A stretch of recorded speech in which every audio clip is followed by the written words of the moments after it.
Fox 61, Connecticut's news station, starts with a weather impact alert. Good evening. I'm Alexa Farrell. Thanks for joining us for the Fox 61 News at 10.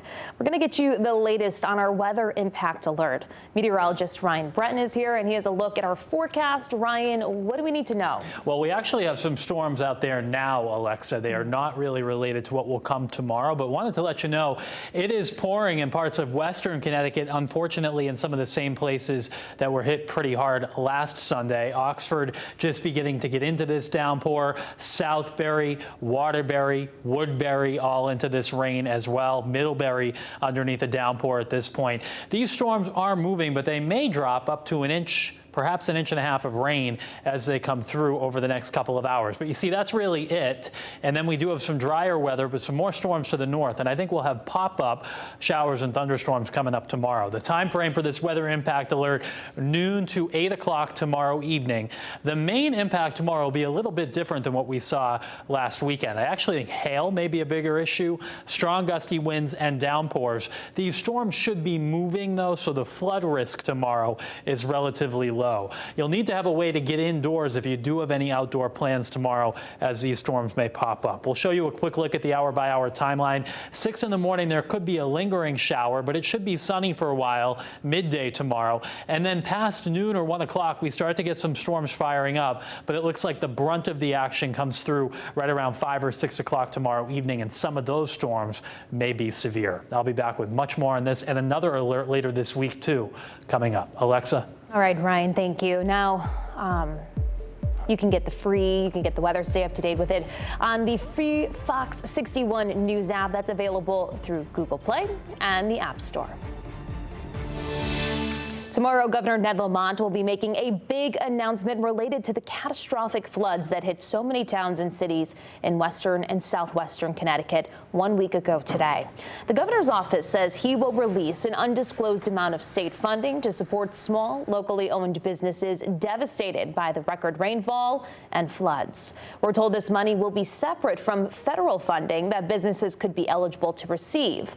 Although President Biden issued a federal emergency declaration last week, the state is still waiting on FEMA for a major disaster declaration, which is pending tonight. Now to Chester, which has been holding a summer fair every year for almost 150 years. With this being the last Sunday of August, so many families are getting ready for back to school, and they could use a little fun. We sent Fox 61's Jake Garcia to Chester to find out what makes this small town fair different. At most fairs, it's the food that's at the center of attention, but here at the Chester Fair, it's the trash, or lack thereof, that has people talking. Fair season is in its final weeks. Well, we come down here every year to the fair, and the main thing to come down here is to get sausage and peppers. From the delicious food, rides, and games to the live entertainment. Chester has been holding this fair every year since 1877, but what sets theirs apart is the organizers' approach to helping the environment.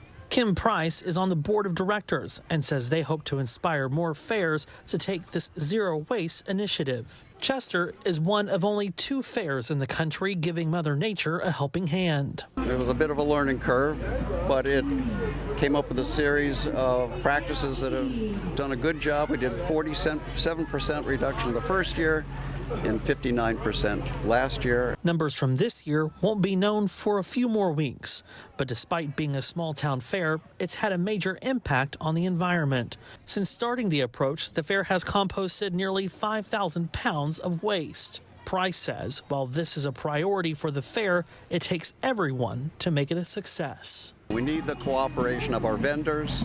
We need the help from the fairgoers, and the understanding is there on both. And it's what helps us get to the goal of as close to 100% as possible. A display shows people what needs to be composted, recycled, or thrown away. In high-trafficked areas, volunteers help make sure everything ends up in the right bin. For some, the Zero Waste mission is one of the main reasons they come to this fair. So the fact that they take the initiative and sort it and have the opportunities for people to make the right decisions on their waste, it makes it so nice. It's very easy. You don't have to sort it afterwards, and you're not creating a large scale environmental impact from just being able to enjoy a fair.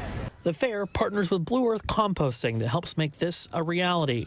Samuel King says composting has wide-ranging benefits.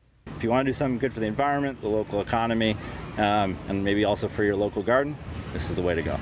Advocates say you don't have to be perfect to help the environment. Or it doesn't need a few people doing zero waste perfectly. It needs everybody to do zero waste imperfectly. Organizers say the program has been a success so far, and they plan to continue it again next year. Reporting in Chester, Jake Garcia, Fox 61, Connecticut's news station. Great part of a fair there, Jake. And coming up, we'll have another preview of another historic fair, the Big E. And wait till you see what kind of food will be on the menu next month. New tonight, police in Waterbury are hunting for a gunman who shot and wounded a man this evening. This just happened about 4 hours ago on Bunker Hill Avenue. The victim is at a hospital now and is expected to survive. Police say their investigation is ongoing. Police in Hartford are investigating a drive-by shooting on Farmington Avenue around the corner from Sisson Avenue. They say a gunman in a passing car opened fire, wounding a woman in her 40s. Tonight, she's in the hospital. Detectives from the Hartford Major Crimes and Crime Scene Divisions are looking to find that car. Southbound I-91 is back to normal tonight. Early this morning, though, it was anything but. Police closed all southbound lanes at exit 28 in Wethersfield after a crash that put at least one person in the hospital with serious injuries. That collision is under investigation tonight. Tonight, Westport and Norwalk police are looking for two car thieves who made a run for it after crashing a stolen car on the Merritt Parkway this afternoon. It was just before 2 p.m. when their car crashed near the Clinton Avenue overpass. The three people took off, and Westport officers deployed canines and drones. One suspect was arrested. The two others got away. State police have joined the investigation. Tonight, there's concern around the world that the conflict between Israel and its enemies may lead to a larger war. Today, Israel launched a wave of airstrikes against Lebanon's militant group, Hezbollah. It's calling it a preemptive strike. Hezbollah retaliated to avenge the killing of one of its top leaders last month, leading to the heaviest exchange of fire in months. Alex Hogan has more from Tel Aviv. Early Sunday, Israel and the militant group Hezbollah exchanged heavy fire. The IDF called the strike preemptive, claiming it destroyed thousands of rocket launchers in Lebanon. Hezbollah says it carried out a barrage of rocket and drone attacks in retaliation for the killing of a top military commander last month. We are attacking and removing threats from Hezbollah. The IDF is doing and will continue to do everything necessary to protect the citizens of the state of Israel. Hezbollah leader Hassan Nasrallah says the group is going to assess whether further attacks are needed to be carried out after the group initially said that the attack was complete, while Israeli Prime Minister Benjamin Netanyahu said that the country could take all measures to protect itself to return civilians to the evacuated towns in the north, and that this is not the end of the matter. Both sides claim they only aimed at military targets. Whoever hurts us, we hurt him. The cross-border clash was one of the most intense exchanges in months and comes as high-level ceasefire talks between Israel and Hamas continue in Egypt. I am not very optimistic about it, and I don't think that Hamas has the correct, how should we say, incentive in order to finally say, yes, we agree. The fighting instead renewing fears of a wider war spreading across the already tense region. I think the Iranians are contemplating an attack on Israel, but decided for now to put it on hold. The White House says that it's monitoring the situation since the attack. The Pentagon says that it's ordering 2 aircraft carrier strike groups to remain in the Middle East. In Tel Aviv, Israel, Alex Hogan, Fox 61, Connecticut's news station. And as we look live at the White House, our reporter there is getting reaction to today's developments in the Middle East. We'll have his report from Washington at 10:30. We have an update tonight on a crash that happened Friday in Enfield. It happened just before 1:40 in the afternoon on Enfield Street at South Road. An SUV and a pickup truck collided there. A passenger in the SUV, 62-year-old Patricia Casey of Enfield, was killed in that crash. The driver, 63-year-old Ira Anapolsky, was seriously injured. Still no word on the condition of the driver of the pickup truck, who was rushed to St. Francis Hospital. Police are investigating the cause of that crash. Firefighters in Bridgeport headed over to a Taco Bell restaurant this afternoon, but not for lunch. They got a call just before 2 p.m. that Taco Bell on North Avenue was on fire. Now, fortunately, it turned out to be a small fire in the restaurant's fryer. A small fire in the fryer. You say that 10 times fast. And we're told no one was hurt. A young boy who was hurt during a dangerous stunt on a bike is in critical condition tonight at Yale Pediatric Hospital. A little after 11 this morning, police say he and another child were holding on to the open windows of a black sedan that was driving on Forbes Avenue, but they lost control and fell. The driver in the car kept going. The boy who was hurt suffered a head injury. Police are looking for anyone who may have witnessed that incident. Hundreds of people from group homes around Connecticut gathered in Farmington this morning for a celebration of summer and all abilities. Fox 61's Keith McGilvery takes us to Camp Current for the 2024 Probus Picnic and Day of Fun. An incredible day here at Camp Current for an incredible group of people for this year's 2024 Probus Picnic.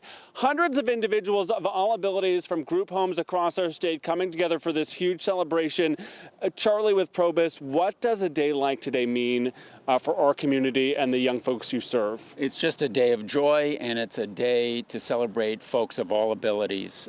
We bring together a bunch of volunteers from Probus and group home folks from all throughout central Connecticut and their caregivers, and it's just something everyone looks forward to. It is such a special day. Sam, not only are you with Camp Current, but you were a finalist in our Impact Awards with United Way, a real transformational leader in our community. To share this space and your time as an organization with a group like this, what does that mean for you? We are always, always, always thrilled to share this phenomenal space because it's available most times out of the year, and anytime we can welcome in other folks to bring enjoyment, happiness to the community, it's a win-win. Thank you for what you're doing. It is a great reminder that we choose where we can spend our time and our money. If you want to support Probus or Camp Current and the incredible work that they're doing to support our community, visit our website, fox61.com. With the good news at Camp Current before the summer's over, I'm Keith McGilvery, Fox 61, Connecticut's news station.